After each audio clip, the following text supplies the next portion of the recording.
जोहार दोस्तों, आप सभी का स्वागत है आपके अपने YouTube channel expert for Jharkhand में। दोस्तों, आज के इस वीडियो में मध्यकालीन झारखंड का इतिहास के बारे में बताएंगे, जिसमें से आपको जो है पूर्व मध्यकाल के बारे में बताया जाएगा। और इसमें जो है आपको पाल वंश, इसके बाद आपका जो गुर्जर प्रतिहार राजवंश था और गुलाम वंश था, ये तीन वंश जो है आपको इसमें बताया जाएगा दोस्तों। और इसमें पाल वंश में कौन कौन से शासन हुए और झारखंड के संदर्भ में कौन सी इम्पोर्टेंट बिंदु है, ये सारी चीज़ें जो है आपको बताया जाएगा, जो कि आपके जेपीएससी या फिर जेएसएससी के आप किसी भी एग्ज़ाम की अगर तैयारी कर रहे हैं तो आपके लिए ये वीडियो जो है काफ़ी ज़्यादा महत्वपूर्ण होने वाला है। क्योंकि झारखंड के इतिहास से आपके प्रश्न पूछे जाते हैं दोस्तों, इसलिए ये वीडियो जो है आपके लिए काफ़ी ज़्यादा इम्पोर्टेंट हो जाता है। तो जितने भी नए दोस्त इस चैनल को देख रहे हैं और अभी तक आपने अगर चैनल को सब्सक्राइब नहीं किया है तो चैनल को ज़रूर से सब्सक्राइब कर लीजिए, क्योंकि इस चैनल के माध्यम से आपको कंटिन्यू जो है झारखंड की तैयारी कराई जाती है। साथ में जो भी नोटिफिकेशंस या अपडेट हो उसकी जानकारी भी इस चैनल के माध्यम से दी जाती है। इसलिए चैनल जो है आपके लिए काफ़ी ज़्यादा इम्पोर्टेंट हो जाता है। साथ में आपको जो है तीन मंदिर बताए जाएंगे इस वीडियो में। महामाया मंदिर, टांगीनाथ मंदिर और छिन्नमस्तिका मंदिर, ये तीन मंदिर के बारे में जो है आपको डिटेल से जो है इस वीडियो में बताया जाएगा। तो वीडियो को आप ज़्यादा से ज़्यादा अपने दोस्तों के पास जो है दोस्तों शेयर कर दीजिए। और जो नए दोस्त हैं वह चैनल को ज़रूर से सब्सक्राइब कर लीजिए। और वीडियो पहले आप अंत तक देखिए, इसके बाद लगे आपके लिए ये वीडियो हेल्पफुल है तो आप एक लाइक कर दीजिए और अपने दोस्तों को जो है वीडियो ज़्यादा से ज़्यादा शेयर कर दीजिए। तो चलिए हम शुरू करते हैं वीडियो और देखते हैं आज के एक एक पॉइंट्स को। पूर्व मध्यकाल में झारखंड में कौन कौन सी घटनाएं हुई थी। तो देखिए, पूर्व मध्यकाल जो है सबसे पहले कब से कब तक को जो है पूर्व मध्यकाल माना जाता है। तो जब से हर्षवर्धन की मृत्यु, जैसे कि आपको पिछला ही वीडियो में हमने बताया था कि हर्षवर्धन जो है वह वर्धक वंश के संस्थापक थे, जिसका शासनकाल जो था वह 606 से लेकर के 647 ईस्वी तक हर्षवर्धन ने शासन किया था। और 647 जब हर्षवर्धन की मृत्यु हो गई और दिल्ली सल्तनत की जो है स्थापना के काल से पहले का जो समय होता है दोस्तों, ठीक है। हर्षवर्धन की मृत्यु और दिल्ली सल्तनत जब स्थापना होगा उससे पहले के जो समय होता है, ठीक है, हर्षवर्धन काल और दिल्ली सल्तनत से पहले का जो समय होता है उसी को जो है पूर्व मध्यकाल कहा जाता है। और इसका जो टाइम पीरियड है वह 674 ईस्वी से 1206 ईस्वी के बीच जो है माना गया है। और इसमें जो है पाल राजवंश एवं गुर्जर प्रतिहार वंश ने जो है शासन किया। इसमें जो है आपका पूर्व मध्यकाल में दो वंश का जो है शासन आपको देखने को मिलेगा। एक पाल राजवंश और एक जो है गुर्जर राजवंश, ठीक है। तो पाल वंश का जो संबंध है, पाल वंश जो था ये बंगाल की ओर जो है चलता था।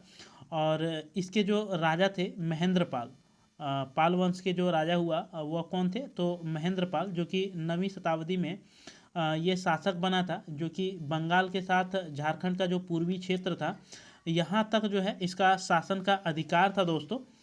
ठीक है, पाल वंश जो है ये बंगाल में महेंद्रपाल ने 9वीं शताब्दी में शासक बना, जो कि बंगाल और झारखंड के पूर्वी क्षेत्रों में इसका शासन था। महेंद्रपाल के शासन के समय जो है नागवंशी राजा यहाँ पे झारखंड में हुआ करता था, जिसका नाम था राजा मोहन राय, गजघट राय।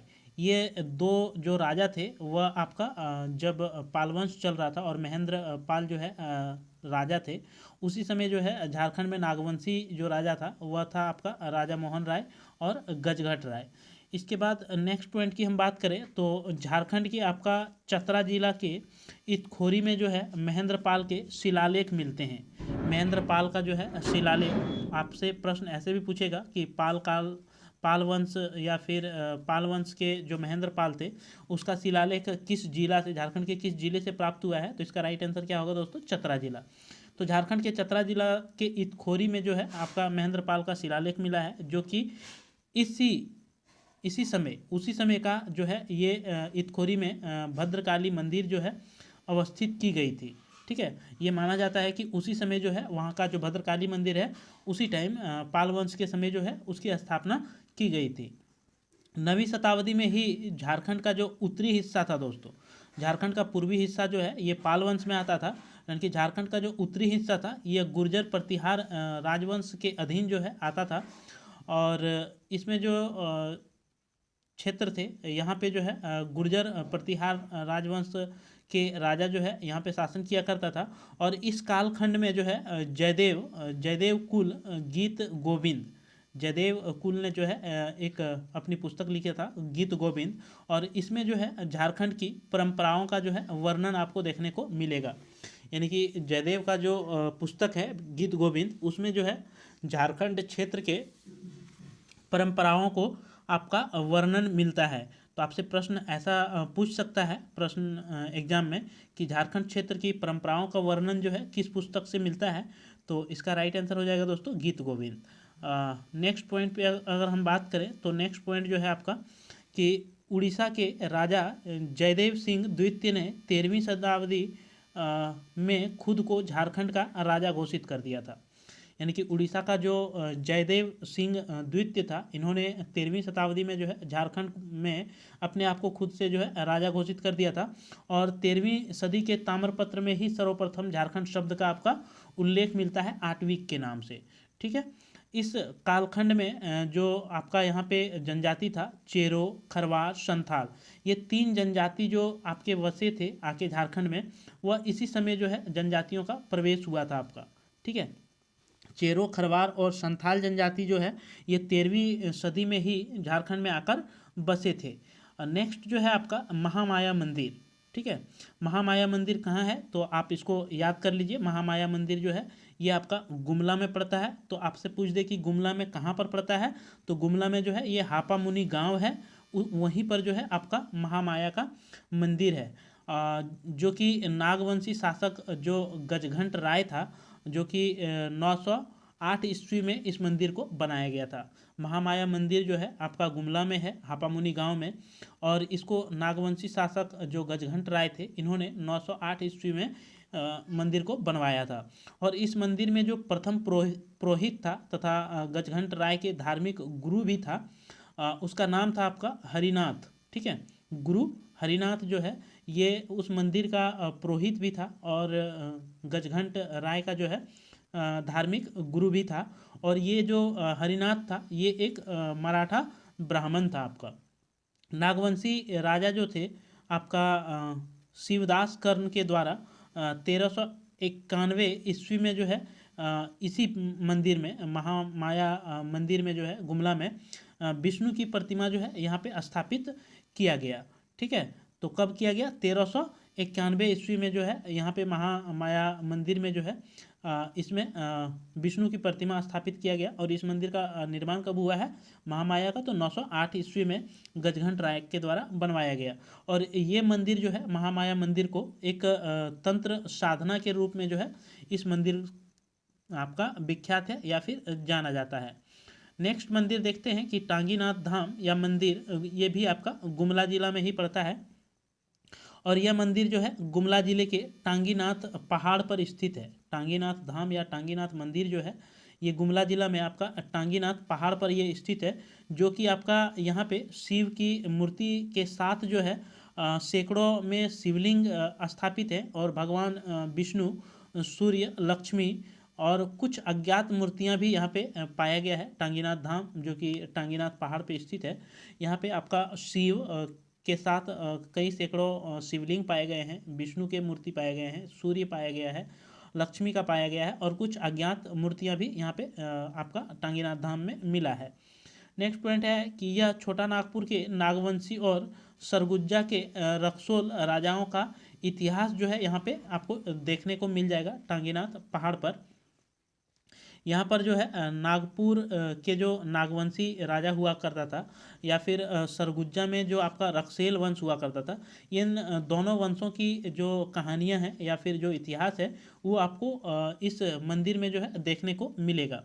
नेक्स्ट बात करें हम छिन्नमस्तिका मंदिर, ये आपका रामगढ़ में पड़ता है। छिन्नमस्तिका जो है ये आपका कहाँ पड़ता है, तो रामगढ़ में पड़ता है। और छिन्नमस्तिका शक्तिपीठ के नाम से इसे जाना जाता है, या फिर इसको अष्टभुजी छिन्नमस्तिका शक्तिपीठ के नाम से भी जाना जाता है, जो कि आपका झारखंड के रामगढ़ जिला में स्थित है।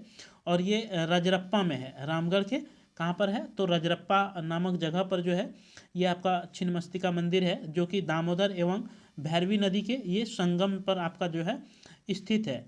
इसके बाद पाल शासकों द्वारा जो है बौद्ध धर्म को संरक्षण प्रदान करने के लिए जो है इस मंदिर का निर्माण करवाया गया था। आपका अष्टभुजी छिन्नमस्तिका शक्तिपीठ जो रामगढ़ में है या रजरप्पा में जो मंदिर है, उसका निर्माण क्यों कराया गया था, तो उसका निर्माण इसलिए कराया गया था कि बौद्ध धर्म का जो है इस मंदिर के जरिए जो है संरक्षण प्रदान करना था। छिन्नमस्तिका की मूर्ति जो है ब्रजयोगिनी का हिंदू प्रतिरूप है। आपका छिन्नमस्तिका का जो आपका मूर्ति है, छिन्नमस्तिका का जो मूर्ति है ये आपका बुद्ध ब्रजयान, ठीक है, यहाँ पे बुद्ध छूट गया है दोस्तों, बौद्ध, ठीक है, बौद्ध धर्म का जो ब्रजयोगिनी था, बौद्ध धर्म का छिन्नमस्तिका की मूर्ति जो है ये बौद्ध धर्म का ब्रजयोगिनी का ये जो है आपका हिंदू प्रतिरूप है, ठीक है। नेक्स्ट अगर हम बात करें उत्तर मध्यकाल में झारखंड, ये जो हम पढ़ रहे थे अभी तक, ये हम पढ़ रहे थे पूर्वी मध्यकाल में झारखंड, ठीक है।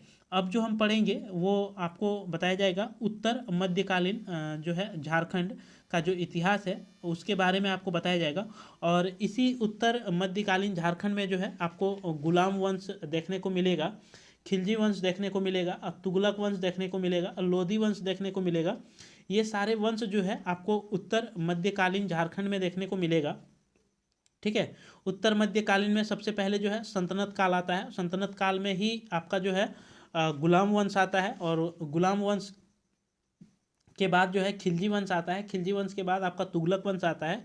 तुगलक के बाद लोधी वंश आता है, और लोधी वंश के बाद जो है सल्तनत काल ख़त्म हो जाता है, और फिर जो है मुगल काल जो है शुरू हो जाता है, ठीक है। तो आज हम लोग केवल गुलाम वंश के बारे में जो है करेंगे इस वीडियो में। इसके बाद अगले वीडियो में जो है आपको खिलजी वंश, तुगलक वंश और लोधी वंश जो है बताया जाएगा, ठीक है। तो चलिए देखते हैं आज के इम्पोर्टेंट फैक्ट्स को सल्तनत काल का। तो जैसे कि आप देख पा रहे हैं कि सर्वप्रथम कुतुबुद्दीन ऐबक जो थे, कुतुबुद्दीन ऐबक के सेनापति जो था बख्तियार खिलजी, ठीक है। ये बहुत सारे एग्जाम में आपके प्रश्न पूछे गए हैं कि कुतुबुद्दीन ऐबक के सेनापति जो है कौन थे, तो आपका जो है बख्तियार खिलजी था। और जिसका शासन काल जो था वो कितना था, 1204 से लेकर के 1205 ईस्वी तक जो है ये आपका झारखंड के रास्ते जो है बंगाल के राजा लक्ष्मण सेन, ठीक है, झारखंड के रास्ते होते हुए, चूँकि ये कुतुबुद्दीन ऐबक के सेनापति थे तो इसको जो है बंगाल भेजा था राजा लक्ष्मण सेन की राजधानी नदिया पर जो है आक्रमण करने के लिए। तो ये जो है झारखंड के रास्ते से गया था या फिर गुजरा था, और नदिया पर जो है इन्होंने आक्रमण किया था लक्ष्मण सेन के ऊपर, जो कि बंगाल के राजा हुआ करते थे। इसके बाद गुलाम वंश जो था दोस्तों, ये गुलाम वंश आपका जो चला ये 1206 ईस्वी से लेकर के 1290 ईस्वी तक का जो समय था, जो काल चला, इसे जो है गुलाम वंश के नाम से जाना जाता है।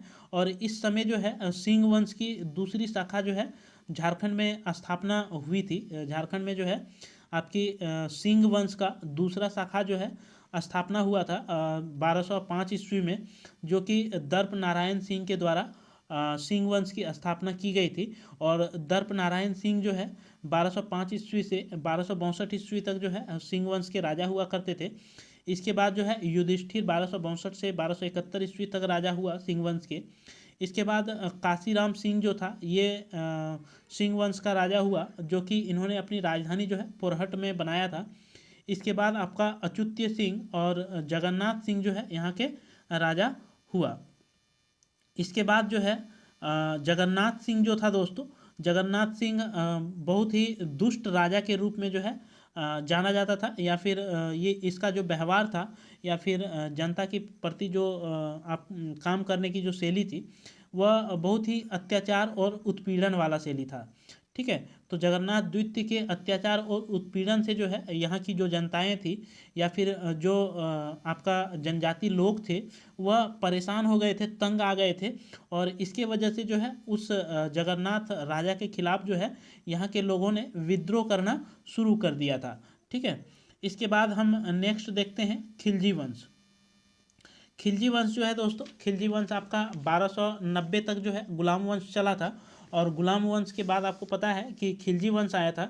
तो खिलजी वंश का जो समय था वह 1290 ईस्वी से 1320 ईस्वी तक का जो समय है उसे खिलजी वंश के रूप में जो है जाना जाता है। और यहाँ पे आपको गुलाम वंश या खिलजी वंश का पूरा विस्तार नहीं बताया जा रहा है दोस्तों।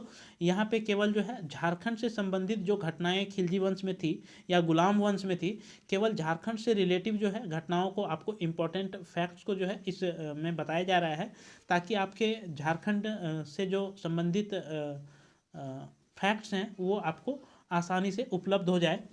ठीक है। तो चलिए हम खिलजी वंश को देखते हैं। और खिलजी वंश जो है इसका स्थापना जो करता है वह जलालुद्दीन खिलजी के द्वारा किया जाता है। और इस वंश का जो कार्यकाल था, यानी कि टाइम पीरियड जो था वह 30 वर्ष तक था। ठीक है। इस वंश का जो टाइम पीरियड था वह 30 वर्ष तक था, जैसे कि 1290 से 1320 ईस्वी के बीच जो है ये 30 वर्ष का समय जो है खिलजी वंश को मिला था। और इसका जो स्थापना किया था खिलजी वंश का वह जलालुद्दीन खिलजी के द्वारा किया गया था। और जलालुद्दीन का खिलजी की हत्या जो है उसी के दामाद जलालुद्दीन खिलजी जो है उसका दामाद जो था अलाउद्दीन खिलजी। ठीक है। जलालुद्दीन खिलजी की हत्या उसके दामाद अलाउद्दीन खिलजी के द्वारा जो है करके दिल्ली में इन्होंने अपने आप को जो है सुल्तान या राजा जो है घोषित कर दिया था। इसके बाद आपका अलाउद्दीन खिलजी का जो सेनापति था छब्बू मलिक।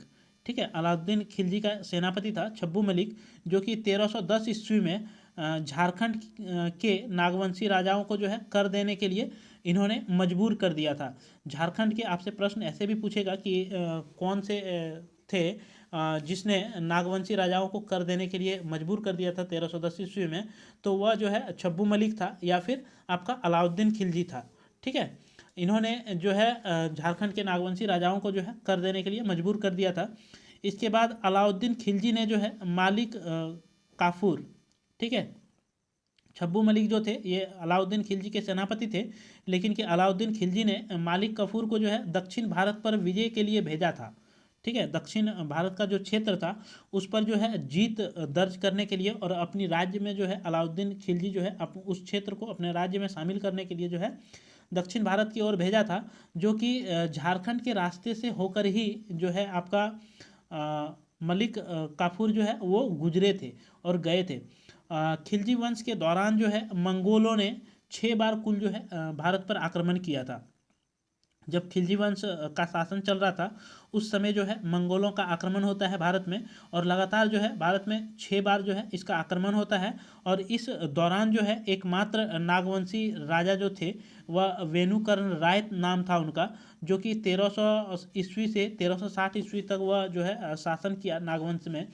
और जो कि अलाउद्दीन खिलजी की इन्होंने अपनी अधीनता जो है स्वीकार कर लिया, और नागवंशी राजा के द्वारा वेणुकर्ण जो थे उसके द्वारा जो है वेणुकर्ण के द्वारा इसकी अधीनता जो है अलाउद्दीन खिलजी की जो अधीनता है वह स्वीकार कर लिया गया, और इसी के अधीन जो है ये राजा बनकर शासन जो है नागवंश का करने लगे। इसके बाद अलाउद्दीन खिलजी ने सैनिकों को नगद वेतन और हुलिया लिखने की प्रथा जो है शुभारंभ किसने किया था? तो अलाउद्दीन खिलजी आपका एक ऐसा राजा थे जिन्होंने सर्वप्रथम सैनिकों को नगद वेतन देना प्रारंभ किया था। तो आपसे प्रश्न पूछेगा कि किसने जो है सैनिकों को नगद वेतन देने का प्रारंभ किया था, तो आपका राइट आंसर हो जाएगा अलाउद्दीन खिलजी। और इन्होंने हुलिया लिखने की भी प्रथा जो है वो बनाई थी। इसके बाद अलाउद्दीन खिलजी के द्वारा जो है एक और प्रमुख कार्य किया गया था, जो कि बाजार नियंत्रण प्रणाली को प्रोत्साहन करके जो है अलाउद्दीन खिलजी ने राजस्व प्रणाली में सुधार लाने के लिए किसानों के जो ज़मीन थे उसका क्या आकार है या फिर उस मिट्टी की क्या गुणवत्ता है, उसके आधार पर जो है किसी भी ज़मीन को जो है टैक्स दिया जाता था। ठीक है। टैक्स जो है उसको लगाया जाता था, या फिर कर जो है उसी के अनुसार जो है निर्धारित किया जाता था। यानी कि बाजार नियंत्रण प्रणाली जो है ये किसके द्वारा दिया गया है, तो अलाउद्दीन खिलजी के द्वारा।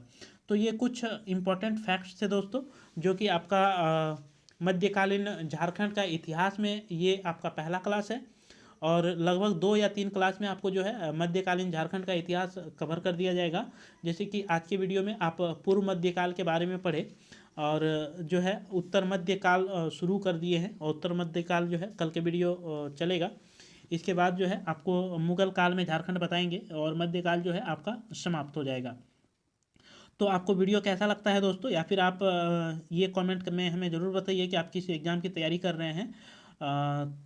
और जो नए दोस्त इस चैनल में हैं और अभी तक आपने अगर चैनल को सब्सक्राइब नहीं किया है तो चैनल को ज़रूर से सब्सक्राइब कर लीजिए, क्योंकि इस चैनल के माध्यम से झारखंड के किसी भी एग्ज़ाम की तैयारी जो है कंटिन्यू आपको कराई जा रही है, या फिर जो भी नोटिफिकेशन या अपडेट हो उसकी जानकारी भी समय पर आपको जो है दी जाती है इस चैनल के माध्यम से। और सही और सत्य जो है आपको हमेशा इस चैनल के माध्यम से बताया जाता है।